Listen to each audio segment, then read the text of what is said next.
Why? What's going on here? My husband spoke to my father with a surprised expression that I had never seen before. I said exactly what I meant. And as if for you, Mike. It's time for you to leave the company.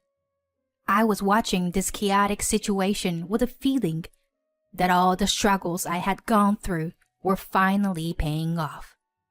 My name is Rebecca, a 35-year-old housewife. I have a 12-year-old daughter named Pearl, who is going through a sensitive phase right now. Although we sometimes clash, we also have many moments when she helps with household chores and our parent-child relationship is good. I was born to my parents, who owned a small trading company. After graduating from high school and junior college, I started working at an advertising agency. I intended to take over my parents' company someday, but I deliberately chose a general company to gain work experience first. I met my husband Mike at a group blind date. He was bright, talkative, and always cheered everyone up. I was rather shy and was attracted to his charm that I didn't have. Moreover, he was highly educated, graduated from a famous university, and was an elite businessman at a famous company at that time. I was swept off my feet by his intense approach, and we got married without any trouble. After we got married, he became the executive officer to take over my father's company, and I supported our family at home. The company was doing well, and he was expected to become the president eventually. However, things changed around the time when our daughter Pearl was born. It was my first time raising a child. I was busy taking care of her day and night. The days without sleep continued when she started to cry at night. My husband was cold to me as I struggled every day to take care of my daughter, with dark circles under my eyes. What's with that horrible look on your face? You were already finished as a woman. One day, I became furious at my husband's heartless remark, and we got into an argument. You could at least participate a little. You don't help at all. Just saying you have work every day. That's because I'm being used by someone's father, isn't it? Don't blame others, you fatso. I was about to throw the bowl I had in my hand at my husband, but I snapped out of it when Pearl started crying. After this argument, my relationship with my husband became increasingly strained. Instead of helping with household chores and childcare, he started leaving the house for work more and more often. I had a vague feeling that it wasn't really work he was going to. The reason I didn't divorce him at the time was solely for my daughter's sake. I also didn't want to worry my parents. When my husband was at home, he always locked himself in his room and never came out. In addition, he started harassing me at some point. Here, this is the monthly living expenses. My husband handed me only $600 and said calmly with a mean smile in response to my angry reaction. What? You expect me to live on this for a month? You're not working, so try to manage with this. With a child, we couldn't even cover our food expenses with just this much. I managed to get by with the savings I had accumulated during my single days. Such situations continued frequently, but my husband was only good on the surface. He always acted like a good employee and husband in front of my parents and other colleagues. One day, at my wit's end, I tried to talk to my parents about my husband, but he always showed a kind and reliable side in front of them, so they didn't believe me. In fact, they ended up scolding me, saying that maybe I wasn't trying hard enough. I struggled with housework and child rearing in isolation. By the time Pearl became an elementary school student, I started helping my parents' company. However, the work was extremely hard. My husband always went out saying he was on a business trip and left me alone to do his share of the work. I worked hard without complaining for my daughter's sake and to avoid worrying my parents. As time passed and Pearl became a middle school student, a small conflict arose in our home. Pearl had finally witnessed my husband's infidelity. I had already been disappointed in my husband for quite some time, and had noticed the presence of the other woman here and there. However, I couldn't be sure because of my concern for my daughter, and I had always let it go. But one day, Pearl saw her father walking with another woman in the shopping mall. When she came home, she immediately asked her father, "Dad, who is that person?" "The woman you were walking with in the mall," my husband answered without showing any remorse. "She's one of my friends." "Really? Is she really just a friend?" And my husband suddenly raised his voice. "If I say she is my friend, then she's my friend. Don't you interfere in adults' affairs." When my husband slammed his hand on the table, our daughter flinched. "Mom, please don't wash Dad's clothes with mine," my daughter said to me before going to her room. "I am going to be the president of this company. It's natural to have one or two women." I was dumbfounded by my husband's frank admission of infidelity. From that day on, the number of times I had to run the washing machines increased, even though I was already busy. In the midst of this, it was decided that the company's 20th anniversary events would be held. My husband continued to be absent from home, citing work. He even ordered me like this: "You're going to be in charge of this anniversary event. Got it? If you embarrass me, I won't tolerate it." He pushed all the responsibility for organizing the anniversary event onto me. My workload became even more difficult than before. Fortunately, the staff helped me, but I still had to work until late at night every day. One day, I finished work as usual and started doing housework. As I was about to sit down to eat dinner with my daughter, everything went blank. When I came to, I was lying in a hospital bed. My body had finally given out. My parents and my daughter and parents looked at me with concern. "Mom, are you okay? The doctor said it's overwork." "I can't get Dad on the phone. I've called him dozen times already." "I see. Maybe your dad must be busy." Just then, a phone call came in from my husband. "What are you slacking off for?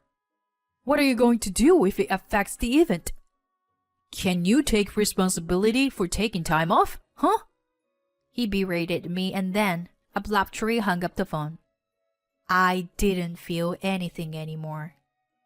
He was just a stranger hiding behind a husband's mask. Then I realized tears were streaming down my face. My daughter noticed and asked, "Mom, what's wrong? Did Dad say something terrible again?" Seeing the worried look of me and my daughter, my parents asked, "Rebecca, what's going on?" I didn't feel the need to hide anything and told my parents everything that had been going on for years.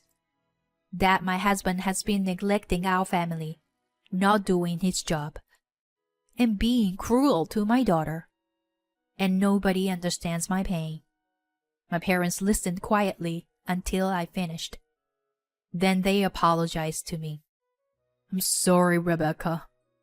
I didn't realize you were suffering that much. Please tell us anything you need from now on, okay? We'll always be on your side." My father continued. "The event is also ready to go. We can leave the rest to the other stuff." I decided to take my parents' words, and at the same time, I made up my mind to settle things with my husband for his mistreatment of me. I hired a private detective, and evidence of my husband's infidelity was quickly found. Furthermore, it was revealed that his business trips, which he claimed were for work, were actually just an excuse. Through his patterns of behavior and receipts, we were able to gather a large amount of solid evidence. I also consulted a lawyer and made sure to understand the maximum amount of compensation I could receive. I planned to demand compensation for not only his affair, but also the damages he caused to his company with his fake business trips. I showed all the evidence I had collected to my parents. After they were shocked, they became furious. He deserves to pay for what he's done. I decided to fight my husband for divorce, but my father told me something as the event was approaching next week. Rebecca, I understand that you want to divorce him as soon as possible. However, please bear with me a little. I have an idea. So, I decided to trust my father and leave it to him. The day of the anniversary event arrived. We welcomed many guests from various places, and it became a grand event. There was even the appearance of the mayor. In such a glamorous setting, my husband was very proud, even though he hadn't done anything himself. After the greetings were over, the reception-style dinner began.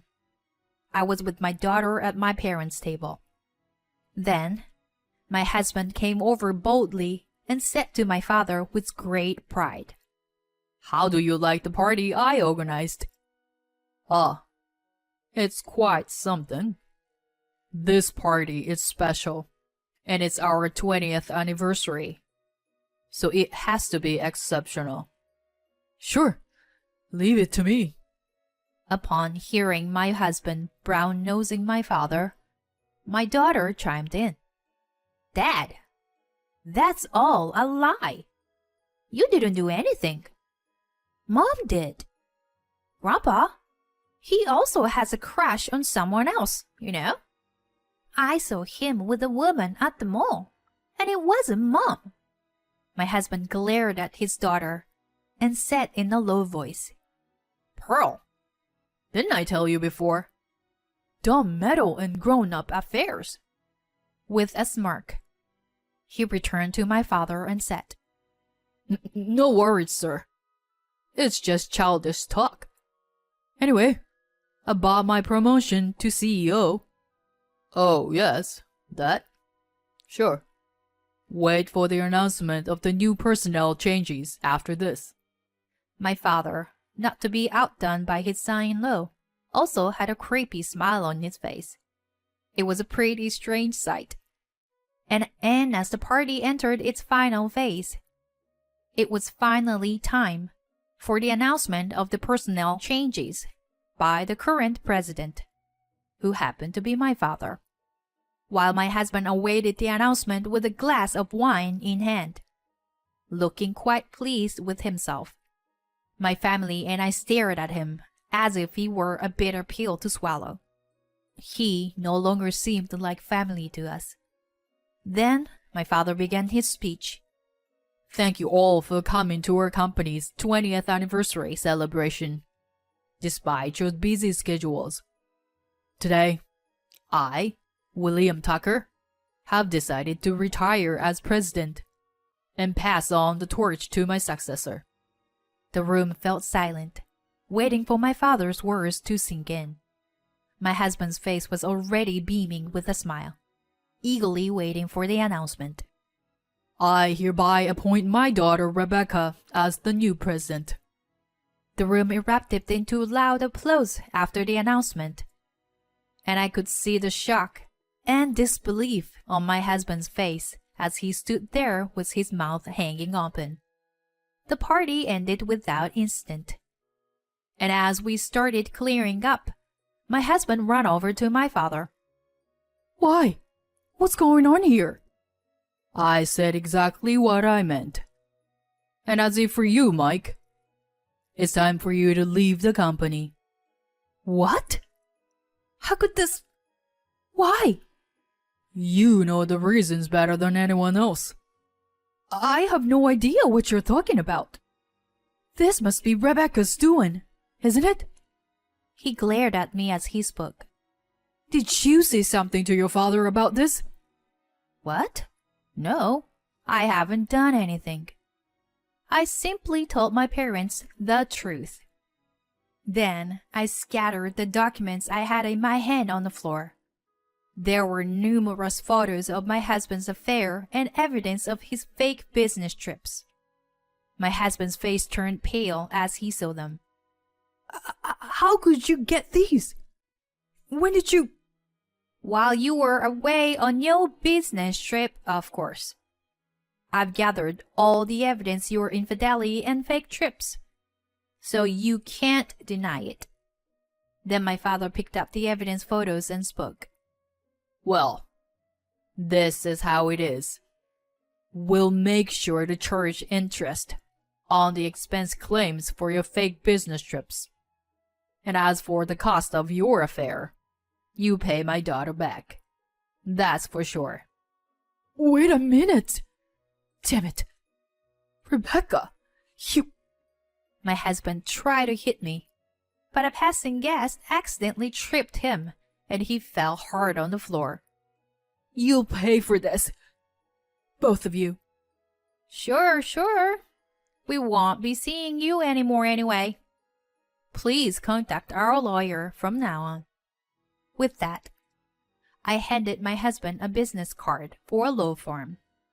The security guards, alerted by the commotion, then restrained him and escorted him out of the venue.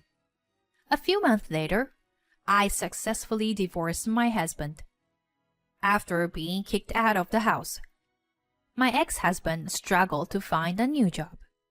On top of that, he was burdened with a hefty settlement fee. However, I no longer had any connection to his difficulties, as long as he paid me the settlements as agreed. As for myself, I took over my father's company and have been steadily growing its business. My daughter, who has not suffered any damage from the divorce, enjoying a happy student life. To her, it was as if she had never had father in the first place. Mom, when I grow up, I will be a good enough person to be entrusted with this company. She said something so heartwarming. And there was one more happy event for me. I received a second marriage proposal in my life. The person was the one who tripped my ex-husband when he tried to attack me. His name was Hector, and he was the president of one of our company's clients. He was also a divorcee, and we hit it off. As we watched my husband being taken away by the security guard, he said, A great party was almost ruined by him. It's a good thing that this commotion happened after the party. Yes, he was really a terrible husband. He cheated, took fake business trips, and, as if I had relieved my burden, I somehow blurted out my life story to Hector. Sounds like you've been through a lot, but looking at your daughter, it's all worth it. You are a good wife and a good mother. Listening to our conversation, our daughter smiled happily. A few days later, he and our family ran into each other at a nearby cafe. We decided to have coffee together and had a great time with the three of us. That led to us having meals together. Even when my daughter wasn't with us, I realized how great he was each time we spent time together. The cause of his divorce was of his ex-wife's extravagant spending. We had been friends for a while, but one day he said to me, I'd like to get to know each other better, if that's okay with you. Would you consider officially dating me? Oh, of course. I mean, if I can get Pearl's permission. My daughter, who was beside us, immediately answered, Of course. That's a no-brainer. And things went smoothly like that, and we got married for the second time. Our married life is wonderful. My daughter no longer got angry when I washed the laundry altogether. Hector seemed to be fulfilling every wish that my daughter had, and she began to feel as if she was his daughter from the beginning. Mom, Dad, I want a baby sister. Given my age, it would be difficult to get pregnant. So, we decided to adopt a kitten as a solution. My daughter fell in love with the kitten at an animal shelter adoption event. We named her Cleo, and my daughter took care of her as if she were a real sister. I think I finally have a real family. Let's do our best to nurture this family with my beloved husband and the kitten. That's what I vowed in my heart.